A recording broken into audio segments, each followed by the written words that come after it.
Welkom bij deze video over het reinigen van je wasmachine. Wij nemen je stapsgewijs mee. Stap 1. Haal de trommel leeg.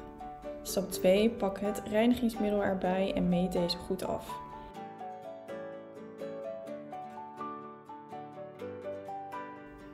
Stap 3. Doe het reinigingsmiddel in het hoofdbakje.